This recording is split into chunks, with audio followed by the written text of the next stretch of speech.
o'n i reit lwcus pan o'n i'n ferch plant achos oedd gen i gimmick sef y gitar. A dwi'n meddwl allan dyna y prif reswm pan ges i gynnig y swydd yn lle cyntaf. Wedyn o'n i'n mwynhau creu caneuon efo'r plant, dechrau trwy wneud can syml gan ddefnyddio'u henwa nhw a sôn am odl a chyflysrennu ac yn y blaen.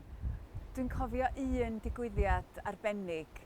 O'n i wedi cynnal sesiwn mewn ysgol gynradd ac mi o'na un hogyn oedd yn eistedd ymlaen y dosbarth yn cyfrannu yn ddiddiwedd ac oedd hi'n job cael unrhyw un o'r plant eraill i ddeud gair o'i ben.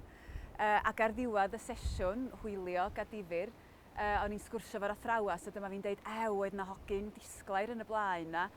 Ia, ti'n sylweddoli, medda hi, dyma'r tro cynta iddo fo yngan gair y tymor yma. Ac o'n i'n gegrwth ac oedd hynny, dwi'n meddwl, yn tystio i'r ffaith bod 'na ryw bŵer arallfydol bron i farddoniaeth.